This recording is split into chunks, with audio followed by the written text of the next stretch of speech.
Good morning guys, कैसे हैं आप सभी लोग। अरे परेशान हो गए बच्चे हैं। नमस्कार, कैसे हैं आप सभी लोग, बढ़िया होंगे। देखिए मैं थोड़ा 5 या 10 मिनट का ऊपर नीचे हो जाता है क्योंकि रेगुलर कंटिन्यूस क्लास चलती है ना बच्चों। तो एक को ऑफ करके दूसरी को स्टार्ट करना तो 5 मिनट तो लगती है, तो थोड़ा धैर्य आप लोग रखिए। आप लोगों को याद होगा मैं हमेशा अपनी क्लास को 9:10 पे बंद करता हूँ। पूरा आप लोगों को पूरा 1 घंटे का क्लास मिलता है।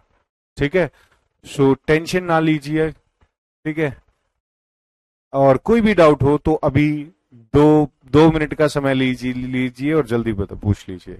आज थोड़ा सा लेट हो गया। ठीक है, बट कोई नहीं है, आप लोगों को पूरा 9:10 तक पढ़ाऊंगा क्योंकि कंटिन्यूस क्लास चलती है ना बच्चे। तो एक चीज को पूरा शट डाउन करना, आप लोगों को वहां से नोट्स भेजना तो टाइम लग जाता है। नोट्स आप लोगों को मिल गए होंगे, आई होप। ठीक है, पहले बता दे रहा हूं, पहले बात सुन लीजिएगा फिर कमेंट करिएगा। जिन बच्चों को नहीं मिले हैं तो कल मैं आप लोगों को, क्योंकि मैं अभी अपने फोन में डाउनलोड करके देख रहा था, आईफोन में वो चलती नहीं है जो मैं एप्लीकेशन है मेरे वाले में। तो कल मैं दूसरे फोन में डाउनलोड करके आपको एप्लीकेशन यहीं पर पूरा पाथ दिखा दूंगा कि कहाँ कहाँ आपको नोट्स मिलेंगे। ठीक है, सो टेंशन ना लीजिए। तो नोट्स की बात खत्म हो गई। कल आप लोगों को प्रॉपरली पाथ दिखा दूंगा कहाँ नोट्स हैं, और आप लोगों को सारे नोट्स दिखा दूंगा कि एप्लीकेशन पे आप कहाँ से नोट्स को देख सकते हो। मिले? कुछ बच्चे कह रहे हैं, कुछ बच्चे नहीं कह रहे। कोई नहीं, मैं कल आपको पाथ भी दिखा दूंगा तो सारे बच्चों को मिल जाएंगे। रिकॉर्डेड भी दिखा दूंगा कि जो क्लासेस हो चुकी हैं वो कहाँ मिलेंगे। अभी तक 4 क्लास हुई हैं, आज 5वीं क्लास है, वो भी दिखा दूंगा। ठीक है,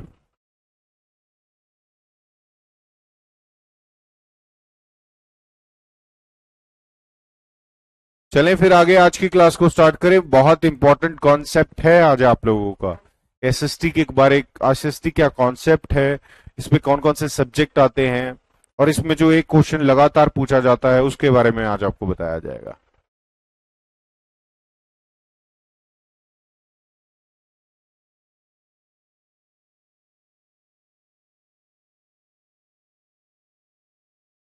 चलिए, बहुत अच्छे, काफी 50% से ज्यादा बच्चों को मिल गए हैं। कोई नहीं, मैं दिखा दूंगा कल आप लोगों को। चलिए, आप कोई डाउट मत रखिएगा, स्टार्ट करता हूं मैं क्लास को। ठीक है, और कृपया करके मुझसे ना पूछे कि हिस्ट्री की, जियो की क्लास कब होगी। ठीक है, आप लोगों का टाइम टेबल जो मिलेगा वो मिल जाएगा। मेरी क्लास पेडागोजी की है, मैं इस समय पे लेता हूं, और मेरे से, मेरी क्लास से रिलेटेड आप कुछ भी पूछ सकते हैं, मैं वो बताने के लिए तैयार हूं। ठीक है, टीम टीचिंग मैंने पढ़ाया ही नहीं है बच्चों। टीम टीचिंग में जब बाकी के कुछ और पेडागोजिकल इंपॉर्टेंट टॉपिक होंगे उनके साथ पढ़ाऊंगा। चलिए स्टार्ट करते हैं आज की क्लास को। आज की क्लास बहुत इंपॉर्टेंट होने वाली है बच्चों, क्योंकि आज हम पढ़ेंगे एसएसटी क्या है, सोशल स्टडीज क्या है, सोशल साइंस क्या है, या सोशल स्टडीज कॉन्सेप्ट क्या है। ठीक है, उसके बारे में आज हम पढ़ेंगे। एक बार हाइपोथेसिस, लास्ट बार बता देते, हाइपोथेसिस होते हैं बच्चे परिकल्पना। ठीक है, कि हम जो किसी चीज को करने से पहले सोचते हैं। ठीक है, जैसे कि आपको, आपके घर में पानी नहीं आ रहा, ठीक है, तो पानी लाने के लिए आप चीजें सोचोगे कि मैं क्या कर सकती हूँ। मैं मटका उठा के कुएं पे जा सकती हूँ, या मैं नई मोटर लाके वो खड्डा खदवा के वहां से पानी निकाल सकती हूँ। जो आप सोच रहे हो वो हाइपोथेसिस है। ठीक है, आप प्रॉब्लम को सॉल्व करने के लिए जो जो चीजें सोच रहे हो वो हाइपोथेसिस है। ठीक है, एक सेकंड बच्चों। ठीक, चलिए देखिए बच्चों, और हिंदी इंग्लिश दोनों में ब्लैक बोर्ड पे लिखा हुआ है, और मैं हिंदी में बोल रहा हूं, बाइलिंगुअल आपको समझाऊंगा। तो प्लीज आप लोग समझने की कोशिश करिए कि बार बार हिंदी इंग्लिश का नाम ना लीजिए। सारी चीजें मैंने यहीं पर लिखवा दी है। ठीक है, so social science from the field of knowledge is which men and women relations are study with their social culture environment। ठीक है, ये तो एक बात हो गई कि पुरुष और महिलाएं किस तरीके से संबंध रखते हैं अपने सोशल एनवायरनमेंट से, वो है सोशल स्टडीज। ठीक है, बाकी अगर आप इसका बिल्कुल अर्थपूर्ण ज्ञान पूछेंगे तो ये दो शब्दों से मिलकर बनता है। ठीक है, पहला होता है सोशल, यानी कि जिसको हिंदी में बोला जाता है सामाजिक। ठीक है, दूसरा होता है विज्ञान या सोशल साइंस। ठीक है, विज्ञान का मतलब होता है ज्ञान। ठीक है, तो समाज का ज्ञान, इट्स कॉल्ड सोशल साइंस। ठीक है, knowledge of social is called social science. ठीक, हिंदी में बता देता हूं, सामाजिक विज्ञान का शब्द का अर्थ है समाज का विज्ञान। ठीक है, क्या अर्थ है? समाज का विज्ञान। सामाजिक विज्ञान अंग्रेजी भाषा में सोशल साइंस का हिंदी संस्करण है, जो सामाजिक और विज्ञान दो शब्दों से मिलकर बना है। सामाजिक एवं विज्ञान का अर्थ है मनुष्य का उसके परिवेश में परिस्थिति अध्ययन। भारत में सामाजिक विज्ञान के अध्ययन की अवधारणा महात्मा गांधी ने बुनियादी शिक्षा 1937 में स्थापित की थी। ठीक है, सबसे पहले पॉइंट आप लोग लिखिएगा कि सोशल स्टडीज आर दो studies in which we studies our environment. ठीक है, सो इसीलिए ज्यादातर आप देखेंगे सोशल स्टडीज में मैन हिस्ट्री हो गया और ये सारी चीजें आती हैं। हिस्ट्री हो गया, आपका ज्योग्राफी हो गया, क्योंकि हमारे आसपास का वातावरण की स्टडी करना ही क्या है? सोशल स्टडीज है। अब यहां पर आपने नीचे एक लाइन देखी होगी कि महात्मा गांधी ने एक बेसिक एजुकेशन आई थी 1937 में। किस किस बच्चे को इसके बारे में पता है? एक बार जल्दी से अपना कमेंट लिखिए, क्योंकि बहुत इंपॉर्टेंट है, यहां से भी क्वेश्चन आ सकता है। ठीक है, फिर मैं इसके बारे में बताऊंगा आप लोगों को क्या है बेसिक एजुकेशन। इसके अलग अलग नाम थे। इसका सबसे पहला नाम था न्यू एजुकेशन पॉलिसी, दूसरा नाम था इसका बुनियादी शिक्षा, या एक नाम था इसका नई तालीम। ठीक, एक नाम था इसका बेसिक एजुकेशन। ये 1937 में आई थी भारत के अंदर, और महात्मा गांधी इसको लेके आए थे। क्यों लेके आए थे? ताकि लोग आसपास में अपने एनवायरनमेंट में सीख सके। तो उसी बेसिक एजुकेशन का एक पार्ट था सोशल स्टडीज। ठीक है, तो भारत में जब पहले सोशल स्टडीज पढ़ाई गई, वो कब पढ़ाई गई? बेसिक एजुकेशन के तहत पढ़ाई गई। ये चीज आप लोग याद रखिएगा। बहुत बढ़िया, वर्धा एजुकेशन, क्या बात है, ये नाम मैंने नहीं बोला था और बच्चों ने बताया। नई तालीम, तो बहुत सारे इसके नाम थे, मजा आ गया बच्चों। ठीक है, तो आप लोग समझिए कि 50% बच्चों को इसके बारे में पता था, और जिन 50 को नहीं पता था वो अपने आप को शार्प करिए। ठीक है, चलिए अभी मैंने आपको बता दिया है इसके अलग अलग। हाँ, बीएड में पढ़ी थी मैंने। तो बच्चों सभी कुछ जो आपने बीएड में पढ़ा था ना, वही सीटेट में आना, उससे ज्यादा कुछ नहीं आना। ठीक है, आपसी माहौल में सीखना, मदर लैंग्वेज में चीजों को सीखना। ठीक है, और सभी बच्चों को, हर कोई से भी जात का बच्चा हो या कोई भी किसी भी कास्ट का बच्चा हो, उसको यहाँ पर अलाउ करना पड़ना।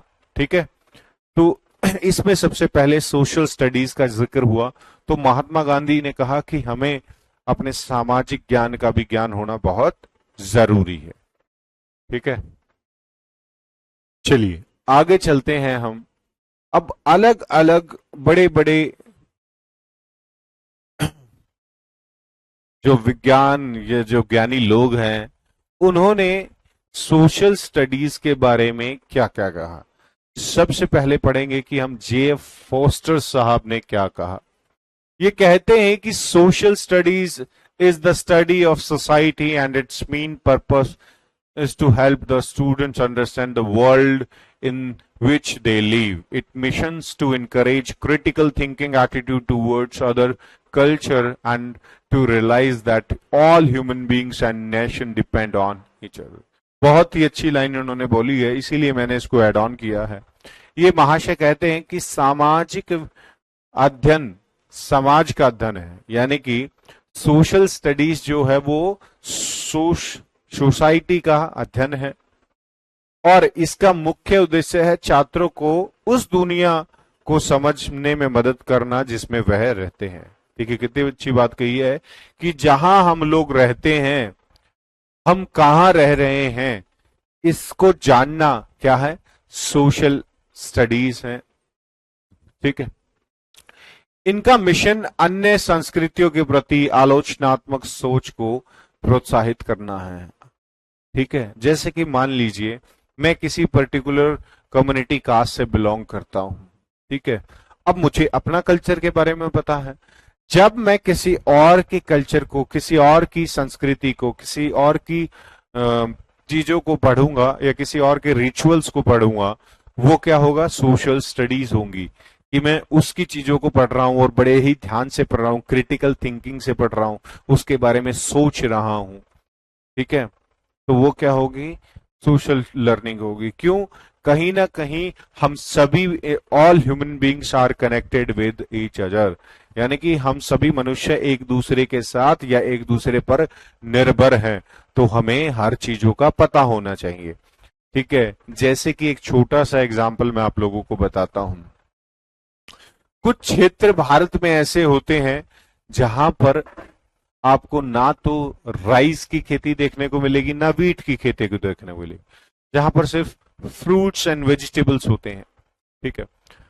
और कुछ क्षेत्र ऐसे हैं जहां पर वेजिटेबल्स एंड फ्रूट्स कम होते हैं, लेकिन आपको व्हीट, बार्ले, आपको राइस, ठीक है, मिलेट की फसलें देखने को मिलेंगे।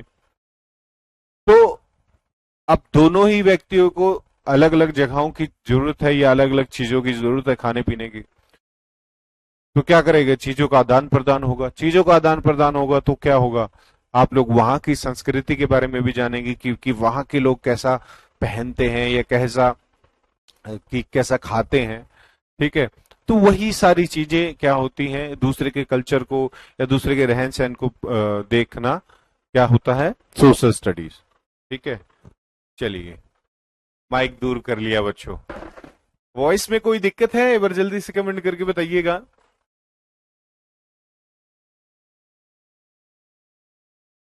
Hurry up guys.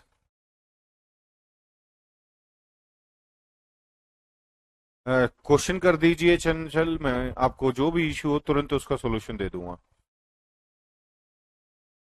ठीक है। चलिए। सो फॉस्टर साहब के हिसाब से आपने समझ लिया कि वो क्या कह रहे थे। अब हम पढ़ेंगे अकॉर्डिंग टू वेस्ली। ठीक है। तो वेस्ली साहब क्या कहते हैं, social studies refers to the subject matter who fact and predominantly social.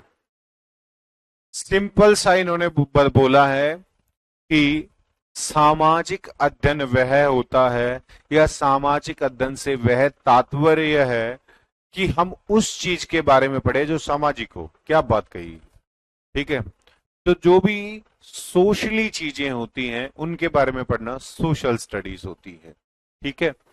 Next है वेजली के बारे में होगा। मिचेल माइकल्स क्या कहते हैं, social studies is a study of action related to social and physical environment. इनकी और थोड़ी अच्छी डेफिनेशन है।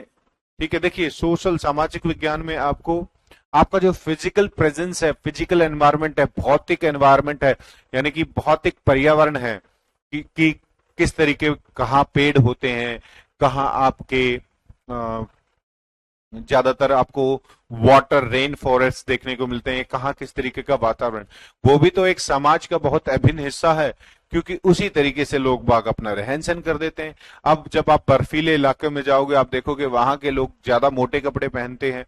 ठीक है। दूसरी तरफ अगर आप क्या कहते हैं, कहीं ऐसे इलाके में ट्रॉपिकल एरिया में जाओगे, समुद्र के किनारे एरिया में जाओगे, वहां देखोगे आप लोग बाग बिल्कुल छोटे कपड़े पहनते हैं, उनको क्योंकि गर्मी लगती है। ठीक है। तो उसी प्रकार से ये कहते हैं कि सामाजिक विज्ञान वो स्टडी है जो related to social and physical environment. सामाजिक अध्ययन सामाजिक एवं भौतिक वातावरण से संबंधित क्रियाओं का अध्ययन है। ठीक है। आज ही ऐड हो जाएंगे आज के नोट्स। ठीक है। फिर जॉर्ज मिल्क साहब क्या कहते हैं कि social studies studies the establish relation of human being with each other humans and with environment. ये कहते हैं कि सोशल स्टडीज ऐसी ऐसा अध्ययन है, सामाजिक अध्ययन ऐसा अध्ययन है जिसमें हम व्यक्तियों में आपस में संबंध और व्यक्ति का पर्यावरण के साथ क्या संबंध है इसके बारे में पढ़ते हैं, या व्यक्ति वातावरण में क्या संबंध है इसके बारे में पढ़ते हैं। ठीक है, नो डाउट। चलिए, तो अब आप लोग समझ गए होंगे कि सोशल स्टडीज क्या है। अब देखते हैं कि कौन कौन से सब्जेक्ट इसमें कवर होते हैं। ठीक है, सबसे पहला इसमें सब्जेक्ट कवर होगा आपका ज्योग्राफी, दूसरा इसमें सब्जेक्ट कवर होगा हिस्ट्री, तीसरा होगा सोशल साइकोलॉजी। देखिए, सोशल के साथ उसने साइकोलॉजी भी ऐड कर दिया, यहाँ पर आप पॉलिटिकल भी लिख सकते हैं। ठीक है, वो आप लोगों, क्योंकि आप सारे एसएसटी के स्टूडेंट्स हो तो इतना तो आप लोगों को पता ही होगा। फिलॉसफी, ठीक है, सोशियोलॉजी सामाजिक शास्त्र, एंथ्रोपोलॉजी। ठीक है, चलिए बताइए किस किस बच्चे को पता है एंथ्रोपोलॉजी क्या होता है। थोड़ा सा मैं भी आप लोगों से क्वेश्चन पूछ लूं। ठीक है, तो बताइए जरा मेरे प्यारे बच्चों की एंथ्रोपोलॉजी क्या होता है। देखते हैं किस किस बच्चे को पता होगा। बहुत अच्छा टॉपिक है एंड आजकल बहुत ज्यादा रिसर्च हो रही है इस चीज पर।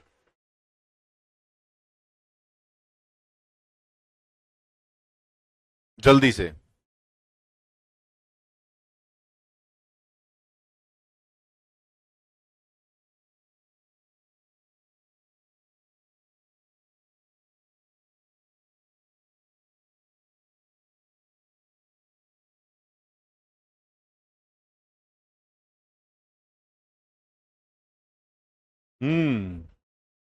क्या बात है, बहुत बढ़िया। दीपिका सिंगल, ह्यूमंस का अध्ययन, मानव विज्ञान, बहुत बढ़िया, स्टडी ऑफ ह्यूमन बीइंग। चलिए, अच्छा, थोड़ा सा कोई अच्छा इलैबोरेट करके बताइए जिसका समझ भी आए मुझे पढ़ना। माइंड रीडिंग नहीं बचे, बिजनेस डेवलपमेंट नहीं, कहां से ढूंढ लाते हो। बिल्कुल, study of human origin and evaluation, Himanshi, बहुत बढ़िया है। ये कहीं ना कहीं एक पुख्ता डेफिनेशन है कि किस तरीके से ह्यूमंस का डेवलप हुआ, किस तरीके से उनके कल्चर का डेवलपमेंट हुआ। ठीक है, स्पेसिफिकली अगर आप लोग दिल्ली से बिलोंग करते हैं या दिल्ली एनसीआर या यूपी हरियाणा पंजाब से बिलोंग करते हैं, so if you guys have chance to visit national museum, जी हाँ, भारत का जो नेशनल म्यूजियम है जिसको बोला जाता है एनएमआई, वहां पर एक स्पेसिफिकली आपको पूरा गैलरी मिलेगा एंथ्रोपोलॉजी से रिलेटेड। ठीक है, ये देख, यही तो कमी होती है। बच्चे बोलते हैं कि एंशियंट एज, सिर्फ एंशियंट एज से बात नहीं होगी बच्चे, ये टोटल ह्यूमन स्टडीज होगी कि किस किस तरीके से हमने अपने आप को डेवलप किया, किस किस तरीके से हमारा कल्चर डेवलप हुआ, तो वो सारी चीजें। तो अगर आप जाओगे ना एंथ्रोपोलॉजी के उस गैलरी में, तो बहुत अच्छा एक्सपीरियंस होगा आपको, बहुत अद्भुत चीजें देखने को मिलेंगी आप लोगों को। ठीक है, वहां पर बहुत सारी चीजें अंडमान से भी लेके आई गई हैं। बिल्कुल सेम वही नोट्स मिलेंगे जो आप लोगों को पढ़ाए गए हैं। चलिए, इकोनॉमिक्स, अच्छा, चलिए आगे बताता हूं, आपको एक चीज और बताऊंगा, कोई नहीं। तो सब्जेक्ट्स आपने देख लिए कि सोशल स्टडीज में कौन कौन से सब्जेक्ट कवर होते हैं। इंपॉर्टेंट है, 100% क्वेश्चन आएगा, 100% क्वेश्चन आएगा। चलिए अभी बता देता हूं आप लोगों को, जल्दी बताइए बच्चों। चलिए थोड़ा आगे बताऊंगा, आ ही गया। Nature of various subject under social studies. देखिए, ये कह रहा है कि किस तरीके का नेचर होता है हर सब्जेक्ट का अंडर सोशल स्टडीज। सबसे पहला, the nature of various subject of social science as in follow at primary level. ठीक है, प्राइमरी लेवल आप लोगों को पता होगा बच्चों, यहां पर थोड़ा स्पेस खाली नहीं कर, वहीं पढ़ा देते हैं। प्राइमरी लेवल, ठीक है, यानी कि प्राथमिक स्तर, हिंदी में भी बता देता हूं।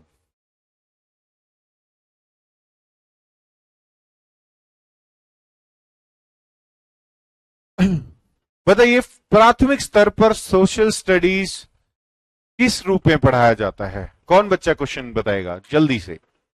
मैं आज पढ़ाऊंगा नहीं, मैं सिर्फ आप लोगों से क्वेश्चन आंसर्स करूंगा, क्योंकि आप लोगों का ये सब्जेक्ट है, ठीक है, और मेरा भी बहुत ही प्रिय सब्जेक्ट है, क्योंकि I am double masters in social studies. Social studies से मतलब है, पहली मैंने मास्टर्स की थी आर्कियोलॉजी के अंदर, और दूसरी मैंने मास्टर्स की थी म्यूजोलॉजी एंड कंजर्वेशन के अंदर, ठीक है, और फिर स्पेशल के अंदर भी। तो लगभग बहुत एक्सपीरियंस हो गया इन चीजों का। ईवीएस, बिल्कुल। तो प्राइमरी लेवल पर हमेशा याद रखिएगा, जो सोशल स्टडीज पढ़ाई जाएंगी वो एनवायरमेंटल स्टडीज पढ़ाई जाएंगी, यानी कि सभी चीजों को मिक्स करके पढ़ाया जाएगा, ठीक है। तो ये बात यही याद रखिएगा, 100% क्वेश्चन आ सकता है यहां से, ठीक है। बेसिक चीजें पढ़ाई जाएंगी, basic function of life, basic environment, ये चीजें बच्चों को पढ़ाई जाएंगी, क्योंकि उस टाइम पे बच्चों का जो सोचने समझने का लेवल होता है वो उतना ही होता है। बिल्कुल, बहुत बढ़िया। दीक्षा पतौन, फर्स्ट टू फिफ्थ क्लास, ये सारी चीजें आपको याद होनी चाहिए, क्योंकि एग्जामिनर कई बार आपसे क्लासेस के बारे में पूछ लेगा, कई बार लेवल पूछ लेगा, ठीक है। फिर इसके बाद आपके पास एक लेवल आता है अपर प्राइमरी, ठीक है। कौन सा लेवल आता है? Upper primary. नोट्स में यहां पर एक दो चीज ऐड ऑन नहीं है, मैंने अभी देखा, तो इसीलिए मैं आपको एक्स्ट्रा लिखवा रहा हूं। अब ये अपर प्राइमरी लेवल आपका हो गया 6 to 8, ठीक है। चलिए, इसमें मेनली 4 सब्जेक्ट आते हैं। कौन बच्चा बताएगा? जल्दी कमेंट करके बताइए, जल्दी जल्दी। अपर प्राइमरी लेवल पे कौन कौन से सब्जेक्ट पढ़ाए जाते हैं, और यहीं से क्वेश्चन 101% आपको एग्जाम में देखने को मिलेगा, ठीक है। जल्दी से बताइए बच्चों, अपर प्राइमरी लेवल पर कौन कौन से सब्जेक्ट पढ़ाए जाते हैं इन सोशल स्टडीज? जल्दी से प्यारे बच्चों।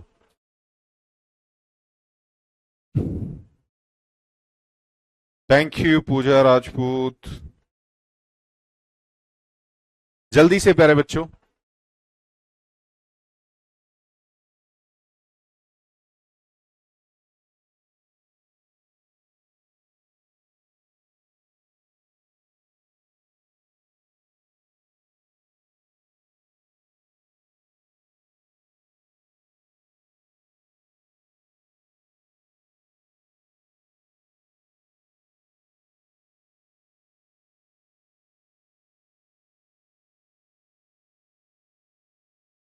हाँ, बहुत बढ़िया। देखिए, कुछ लोगों को पता है, एंड 3 बता रहे हैं बच्चे प्रॉपरली, कुछ बच्चों ने बताया, but thousands of thousand comments आते हैं, तो समझ नहीं आता कि किसने क्या क्या बताया, बट बहुत अच्छा, एटलीस्ट आप लोगों ने ट्राई किया। बिल्कुल, अभी एक बच्चे ने बताया, अभी बिल्कुल सही बताया, अभी सही बताया।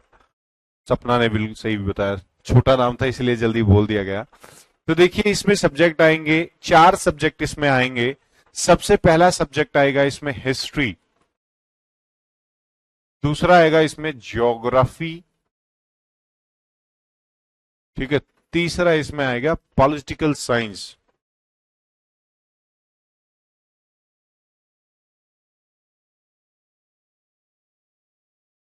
बताइए इसमें चौथा सब्जेक्ट कौन सा आएगा? और वही काफी बच्चों का गलत था, ठीक है। चौथा सब्जेक्ट बिल्कुल प्रयास सिंह, सही, बिल्कुल।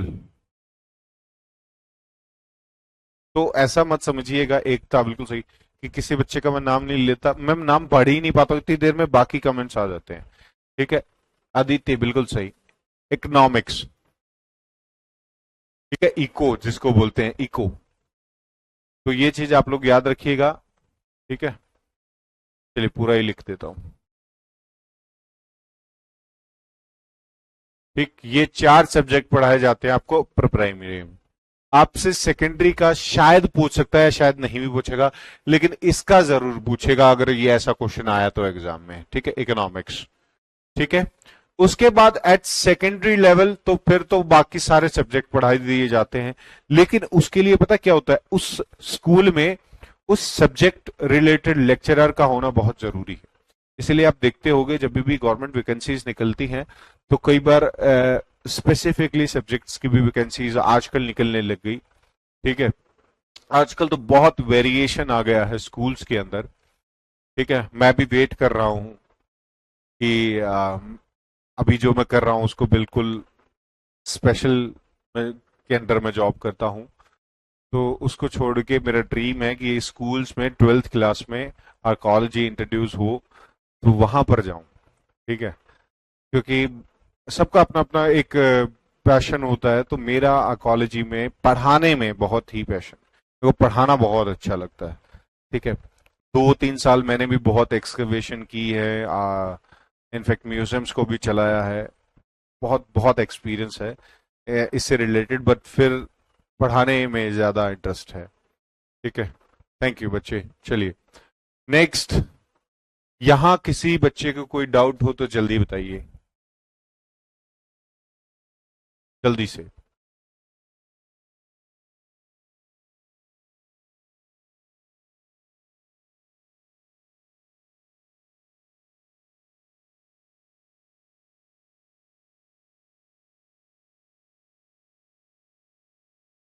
चलें, थैंक यू, बहुत बढ़िया बच्चों। चलिए, नो डाउट मजा आता है, लेकिन आप डाउट पूछेंगे तो भी ज्यादा मजा आएगा, क्योंकि वो आपके सॉल्यूशन देने में भी अच्छा लगता है कि बच्चों का। चलिए, वैसे ना हो तो बढ़िया। नेक्स्ट है हिस्ट्री के बारे में आज हम पढ़ेंगे। ठीक है, हिस्ट्री का जो जन्म हुआ, देखिए ज्यादातर आप जो चीजें देखें ना, या तो लैटिन भाषा में या ग्रीक वर्ड्स आप देखने को मिलते हैं, क्योंकि आजकल जो हम पढ़ते हैं, वर्ल्ड में जो चीज पढ़ रहे हैं हम, वो सारी इंग्लिश से रिलेटेड, और इंग्लिश कहाँ से ओरिजिन है, पूरा ग्रीक लैंग्वेज का ओरिजिन है इंग्लिश। ठीक है, तो सबसे पहले हम बात करेंगे आज हिस्ट्री की। ठीक है, इतिहास जिसको हम बोलते हैं अपनी लैंग्वेज में, हिंदी में, लेकिन इसका जो इंग्लिश नेम है वो है हिस्ट्री। जी हाँ, ये ग्रीक वर्ड है हिस्टोरिया। क्या है? हिस्टोरिया, उससे इस शब्द को लिया गया, which means explore, research, search और इंफॉर्मेशन। ठीक है, यानी कि किसी चीज को एक्सप्लोर करना, रिसर्च करना। हाँ बच्चे, मैं पढ़ा सकता हूँ कॉलेजेस में, मेरा नेट क्वालिफाई है, और कॉलेज में अभी मैं प्रिपरेशन जो कर रहा हूँ वो कर रहा हूँ म्यूजियोलॉजी एंड कंजर्वेशन की। ठीक है, म्यूजियोलॉजी और लॉजी एंड कंजर्वेशन आप लोगों को समझते आएगा, एक बहुत ही डिफरेंट टॉपिक है। कोई बच्चा जो म्यूजियम से रिलेटेड काम करता होगा उसको पता होगा, जिसको पता है एक बार कमेंट करके बताइएगा। ठीक है, सो रिसर्च और इंफॉर्मेशन, ये है इसका मतलब है। ठीक है, Herodotus is known as the father of history.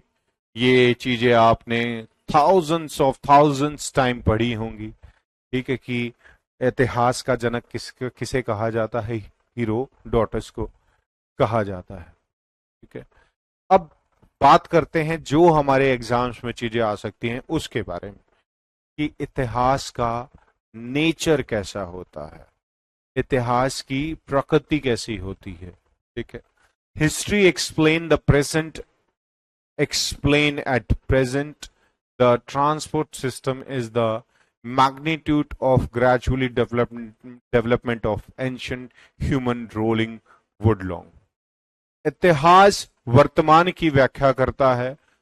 उदाहरण, वर्तमान में पहिया प्रणाली प्रचलन, मानव रोलिंग लकड़ी के लेग के। चलिए, थोड़ा सा टाइपिंग मिस्टेक है, मैं आपको बताता हूं। इतिहास प्रेजेंट को एक्सप्लेन करता है से मतलब ये है कि आज हम जो जैसे हैं वो कैसे पहुंचे, यानी कि हमारा इवैल्यूएशन कैसे हुआ। ठीक है, यानी कि हमारा विकास किस तरीके से होता, सबसे पहली चीज इतिहास में हम ये पढ़ते हैं। ठीक है, इस चीज को छोड़ दीजिएगा, थोड़ा सा इसमें मिस्टेक है। ठीक है, हाँ उसको छोड़ दीजिएगा, थोड़ा टाइपिंग मिस्टेक है। पास्ट को तो पढ़ते हैं, लेकिन आप पहला पॉइंट डालेगा, history explain the present evaluation, या प्रेजेंट हमारा आज कैसे बना। ठीक है, इवैल्यूएट कैसे हुए हम, कैसे कैसे हमारा विकास हुआ, उसके बारे में पढ़ना। ये पहला पॉइंट आप लोग डालिएगा, ठीक है। दूसरा डालिएगा, history is the study of humans, यानी कि ज्यादातर हम इतिहास में मानव के बारे में पढ़ते हैं, इसीलिए कई बार कुछ लोग एंथ्रोपोलॉजी को हिस्ट्री से कनेक्ट करके रखते हैं। वैसे तो दोनों ही एक दूसरे का अभिन्न अंग है, ना आप एंथ्रोपोलॉजी को हिस्ट्री से अलग कर सकते हैं, ना हिस्ट्री को एंथ्रोपोलॉजी से अलग कर सकते हैं, ठीक है। तो हम क्या कर, आवाज नहीं आ रही क्या, एक बार जल्दी से बताइए बच्चे, एक बच्चे का कमेंट आया है, आवाज नहीं आ रही क्या बच्चों, जल्दी से।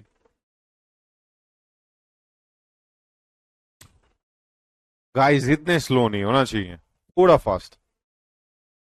समाज की संरचना कैसे हुई, ये पढ़ना हिस्ट्री है, बिल्कुल सही बात है। फर्स्ट पॉइंट आप लोग इसको देखिए मत, ये थोड़ा टाइपिंग मिस्टेक है और वो सीक्वेंस में नहीं लिखवा। मैं आपको बता देता हूं पहला पॉइंट, कि पहला पॉइंट ये है कि हमारा प्रेजेंट कैसे बना, ठीक है। हिस्ट्री ये एक्सप्लेन करती है कि आज जो हम हैं वो कैसे हैं, ठीक है, ये है फर्स्ट पॉइंट। ये है बच्चों, हिस्ट्री एक्सप्लेन द प्रेजेंट, ठीक है, कि किस तरीके से हमारा विकास हुआ, ये लिख लीजिएगा। इतिहास हमें हमारे आज के वर्तमान में हमारा कैसे विकास हुआ उसके बारे में बताता है, ठीक है। दूसरा, history is the study of humans, यानी कि हिस्ट्री क्या है, मानव की स्टडी है। आप चाहे हिस्ट्री में किसी और के समय का पॉलिटिकल, इकोनॉमिकल स्टेटस कुछ भी पढ़ लीजिए, क्या देखने को मिलेगा, कहीं ना कहीं वहां आपको ह्यूमंस का इन्वॉल्वमेंट देखने को मिलेगा, या कहीं ना कहीं आपको ह्यूमन रिलेटेड चीजें देखने को मिलेगी, ठीक है। हाँ जी प्रिया यादव बताइए। Historical events are continuous and logical, जी हाँ, ये बहुत इंपॉर्टेंट चीज है। यहां से क्वेश्चन आ सकता है कि जो हिस्टोरिकल इवेंट्स होते हैं, या जो हिस्टोरिकल इवेंट्स हम मानते हैं, वो कैसे होते हैं, वो कॉन्टिन्यूअस होते हैं और लॉजिकल होते हैं।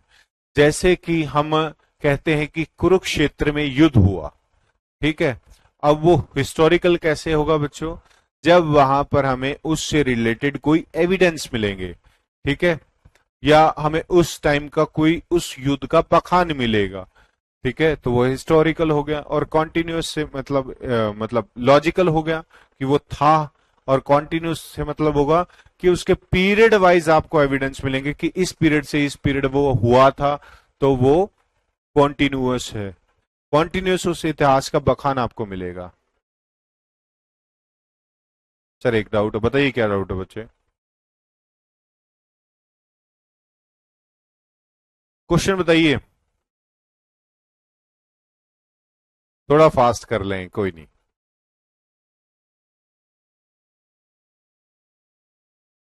ठीक है, हो गया, चलिए नेक्स्ट है, history is never ending dialect between past and present, इतिहास अतीत और वर्तमान के बीच में कभी ना खत्म होने वाला संवाद है।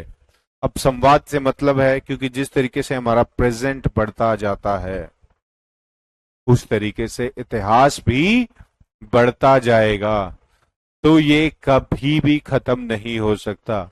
आज जो हम कर रहे हैं, क्या पता हम हिस्ट्री बना दे। तो कहते हैं ना कि जब भी कोई रिकॉर्ड बनता है तो कहते हैं इसने हिस्ट्री क्रिएट कर दी, ठीक है। तो ये सारी चीजें, हाँ ये बहुत बढ़िया बात पूछी आपने पूनम मान, कि सर इकोनॉमिक्स नहीं पढ़ाई जाती, इकोनॉमिक्स पढ़ाई जाती है बच्चों, ठीक है, उसको थोड़ा थोड़ा ऐड कर दिया जाता है बाकी चीजों में, थोड़ा थोड़ा, लेकिन पढ़ाई जाती है इस चीज को आप, क्योंकि हम आप चाहे एनसीएफ खोल के देख लीजिए, एनसीएफ की जो वो होते हैं ना बच्चों, पूरा एनसीएफ जो लिखा जाता है उसको पढ़ के देखिए आप, हमने उसको पढ़ा है तभी मैं आपको बता रहा हूँ, ठीक है। मैंने बोल दिया तो मान लीजिएगा, बिल्कुल 100% है, ठीक है। और मेरा नहीं मान रहे हो तो आई थिंक आप लोग गूगल भी करके देख सकते हो। ठीक है, पढ़ाई जाती है इकोनॉमिक्स। ठीक है, चलिए तो पांचवा पॉइंट है, हिस्ट्री इज डायनेमिक। डायनेमिक से मतलब होता है गतिशील और बहुत ही वास्ट है। ठीक है, अलग अलग चीजें आपको हिस्ट्री में देखने को मिलती है। Knowledge of history is incomplete because it has been seen many times that historians dies while studying. Therefore, we can say that knowledge of history is incomplete. ठीक है, इतिहास का ज्ञान अधूरा है क्योंकि कई बार देखा गया कि इतिहासकार पढ़ाई करते करते मर जाते हैं। अत हम कह सकते हैं कि इतिहास का ज्ञान अधूरा है, यानी कि हम प्रॉपर नहीं मिलता, हमें आधी चीजें दिखाई जाती हैं या आधी चीजें, आधे एविडेंस हमें प्राप्त होते हैं। ठीक है, इसका मैं आपको एक प्राइम एग्जांपल बताता हूं, अगर आप लोगों को पता होगा तो विक्रमादित्य और पुलकेशन, आई थिंक सेकंड का युद्ध हुआ ऐसा बोलते हैं। और पुलकेशन जो बदामी टेम्पल है वहां पर उन्होंने रॉक एडिट में लिखवाया हुआ है कि वो कभी हारा नहीं और उसने विक्रमादित्य को हराया। और यहां विक्रमादित्य लिखता है, लिखवाता है अपने हिस्टोरियन से कि मैं कभी हारा नहीं। ठीक है, अब दोनों में कॉन्फ्लिक्ट है। उस टाइम पर कोई और इतिहासकार होगा और कुछ उसने कुछ लिखा होगा तो हमें ज्यादा एविडेंस मिलता है, लेकिन जो हमें जो पुख्ता एविडेंस मिलता है वो पुलकेशन सेकंड का मिलता है। और वो ये कहते हैं और वो सही कहते हैं कि उन्होंने उनसे विक्रमादित्य डर गया था। और वो बिल्कुल सही कहते हैं इस बात को, क्योंकि उन्होंने बिल्कुल रॉक एडिक लिखवाया गया है। और उन्होंने ये कभी नहीं कहा विक्रमादित्य ने कि उन्होंने उसको हराया। उन्होंने बस ये लिखा, मैं अजय हूं, मैं हमेशा जीता हूं, मुझे कोई हराने वाला पैदा नहीं हुआ। ठीक है, तो ऐसे बहुत सारे कॉन्फ्लिक्ट आपको हिस्ट्री में देखने को मिलते हैं। एक बार फिर मेरे प्यारे बच्चों, मैं आप लोगों की जो परेशानी है पीडीएफ की वो दोबारा बता देता हूं। कुछ बच्चे 8:30 बजे क्लास को ज्वाइन करते हैं और सोचते हैं सारे सवालों के सर जवाब अभी दे देंगे। गाइस, थोड़ा सा डिग्निटी आप भी रखिए, थोड़ी सी चीजें आप भी सोचिए कि आपके बेतुके सवालों का जवाब मैं कैसे क्लास के बीच में दे दूंगा। ठीक है, नोट्स के बारे में फिर बता देता हूं, कल क्लास पे आप लोग टाइम पर आइएगा, 8:10 पे मैं बताऊंगा कि किस तरीके से आपको कहां पर नोट्स मिलेंगे। ठीक है, याद रखिएगा। बिल्कुल, पुलकेश खुशी ने बताया, बिल्कुल हराया था बच्चे, बिल्कुल हराया था, बिल्कुल हराया था। ठीक है, एंड इनफैक्ट विक्रमादित्य का मैं इतना बड़ा फैन नहीं हूं, क्योंकि मुझे ऐसा लगता है कि उसके जो इतिहासकार थे उन्होंने उसको बहुत ज्यादा इलैबोरेट करके बताया है। ठीक है, उससे बहुत अच्छे अच्छे राजा हुए थे, जैसे एक राजा का आप लोगों ने नाम सुना होगा, हारवेल।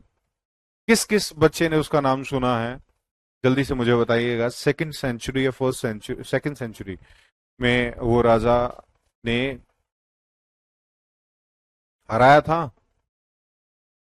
हाँ जी, साकू बच्चे बताइए क्या कमेंट है आपका। तो कल आपको पीडीएफ मिल जाएगा।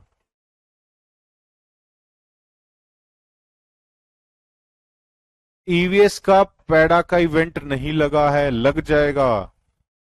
नहीं लगा होगा तो कोई चीजें लग जाएगी। बच्चे, आप वहां के बच्चे यहां क्यों परेशान हो रहे हैं?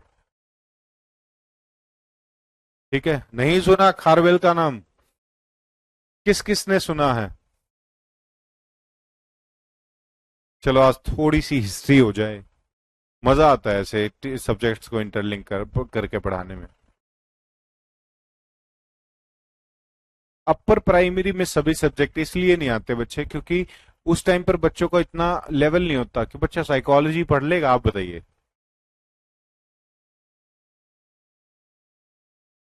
ठीक है, एक सेकेंड बच्चों।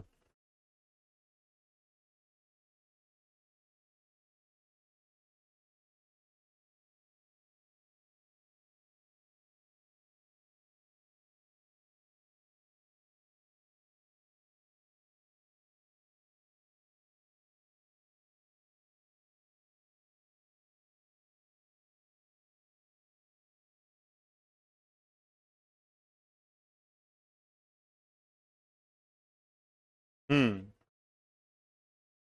ठीक है, बहुत बढ़िया। Ankita Thakur, the king of Kalinga.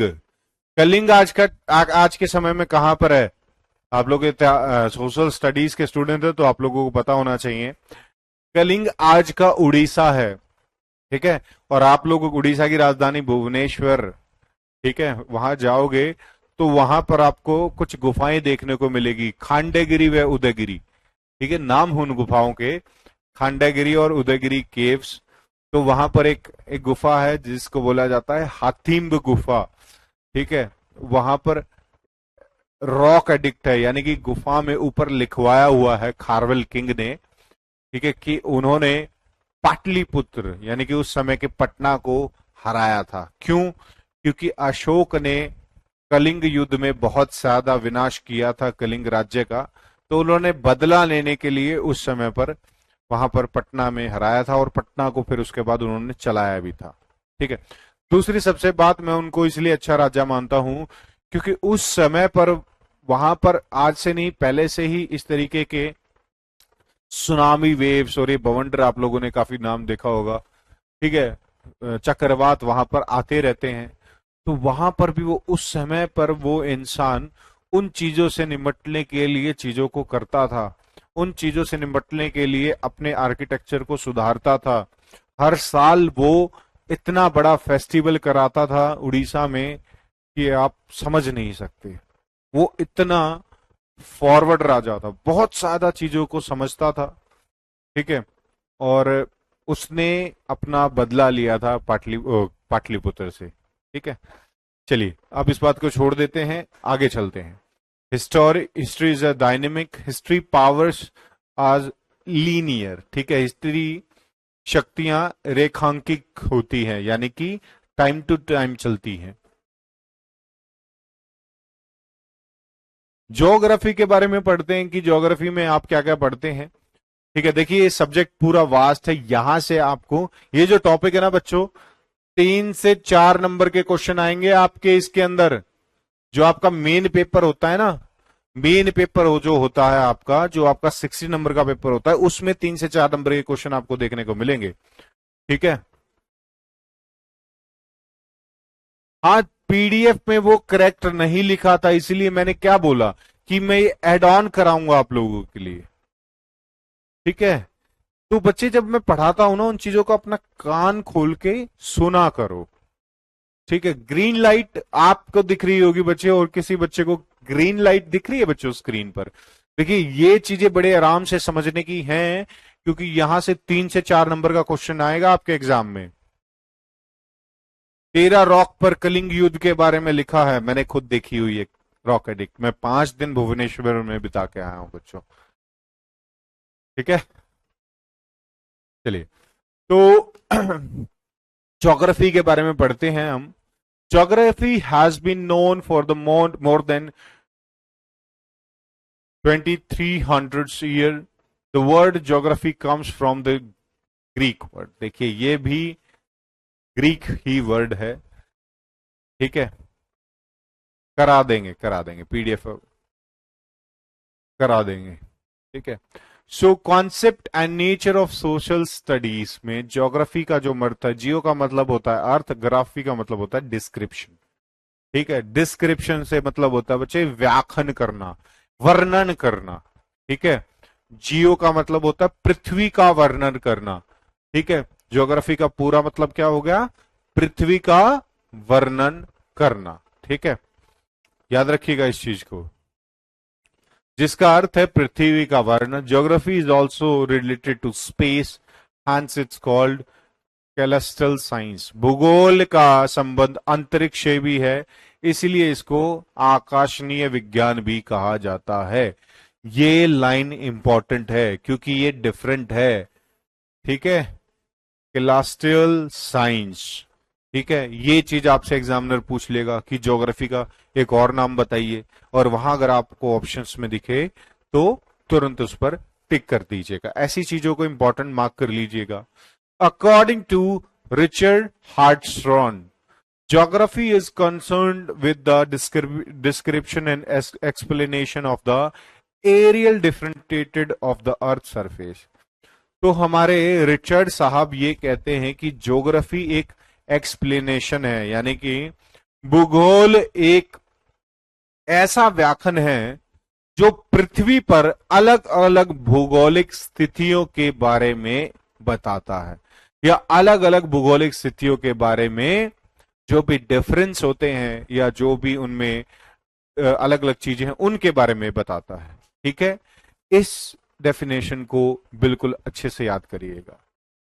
ठीक है, क्या रिचर्ड हार्डसन के अनुसार भूगोलिक का संबंध पृथ्वी की सतह के क्षेत्र विभेदन, यानी कि डिफरेंस, क्या क्या विविधताएं हैं पृथ्वी के सरफेसेस पर, ठीक है, के बारे में वर्णन करता है और उनका स्पष्टीकरण करता है, उनको एक्सप्लेन करता है और उनके बीच में क्या क्या डिफरेंस है उसके बारे में बताता है।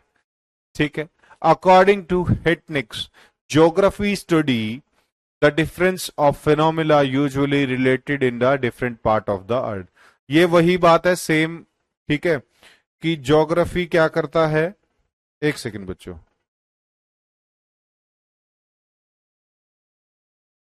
ठीक है,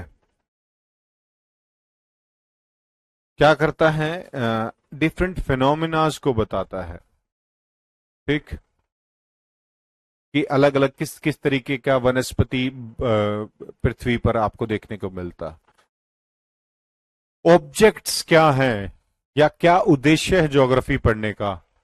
ठीक है, फादर ऑफ ज्योग्राफी सेलियन साहब को बोला जाता है। ठीक है, तो आप ये देखिए कि objectives of geography teaching according to NCF 2005, कि 2005 एनसीएफ के हिसाब से ज्योग्राफी के क्या क्या ऑब्जेक्टिव्स होने चाहिए। ठीक है, तो पहला ऑब्जेक्टिव होगा development and understand the earth and each other. ठीक है, ठीक, कि किस किस तरीके से मानव जाति के जीवन जीने के तरीके में परिवर्तन आ रहा है पृथ्वी पर। ठीक है, ह्यूमंस की उत्पत्ति कैसे हुई, बिल्कुल, एरोस्थिथन्स, उसका पूरा नाम क्या है आपको पता है बच्चों, टेरियनन, ये ऐड कर लीजिएगा जिस भी बच्चे ने कमेंट किया था। ठीक है, पूरा ही लिख देते हैं।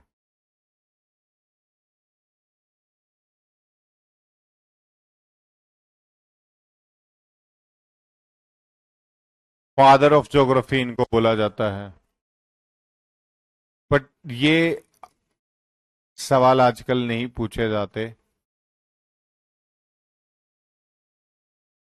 ठीक है,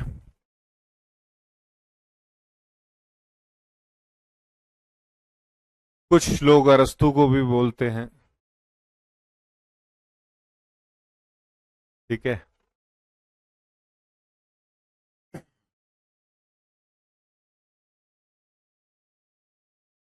तो ये उनका पूरा नाम है। ठीक, ये नाम आप लोग नोट डाउन कर लीजिएगा, जो बच्चे पूछ रहे थे कि फादर किनको बोला जाता है, पर पूछा नहीं जाता। ठीक, तो आपसे मेन चीज पूछी जाएगी, जो आज आपका करिकुलम पढ़ाया जा रहा है वो एनसीएफ 2005 पढ़ाया जा रहा है, इसके हिसाब से ज्योग्राफी का क्या वैल्यू है या क्यों पढ़ाई जाती है।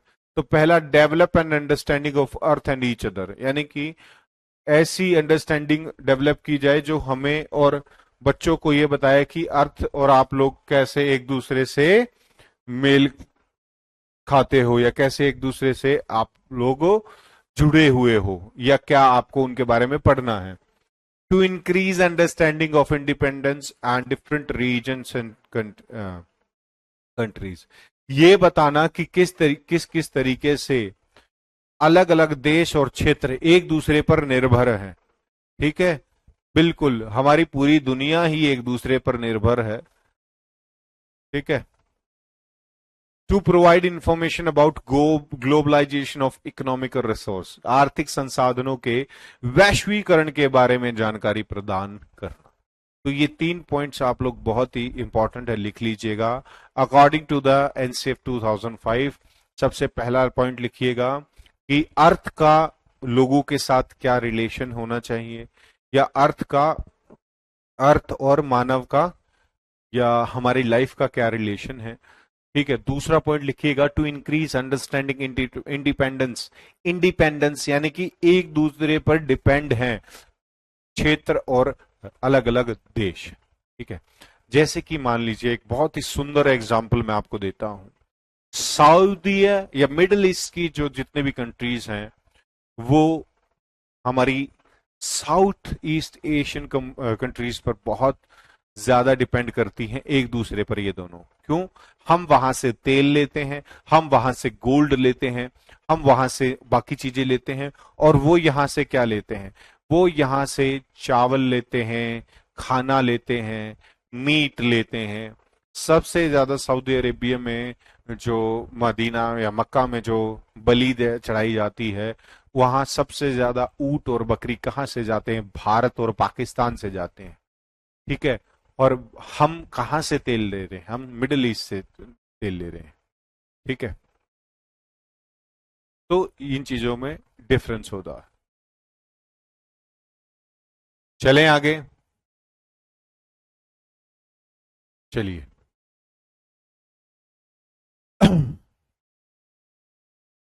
देखिए बच्चों, आगे आता है हमारे पास पॉलिटिकल लाइफ। एक बार देख लेते हैं कि कितना बड़ा है ये, उसके हिसाब से अभी काफी है बचा हुआ। तो ऐसा कर लेते हैं, बाकी रेस्ट को कल पढ़ेंगे। ठीक है, क्योंकि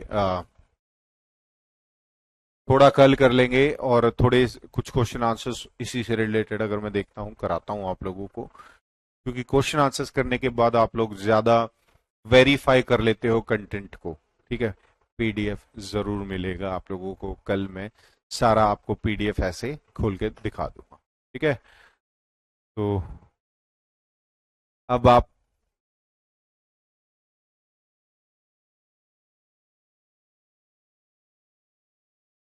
ठीक है, नो कमेंट्स। चलिए,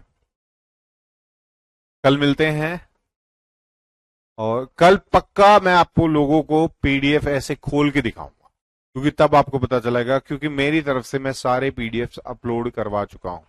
इनफैक्ट जो आधा हमने आज पढ़ा होगा ना, ये भी अभी करवा दूंगा। चलिए, थोड़ा कल ज्योग्राफी भी आपको रिवाइज करवा देंगे दोबारा। ठीक है, चलिए मिलते हैं आप लोगों से कल। तब तक के लिए नमस्कार, राम राम आप सभी को। धन्यवाद।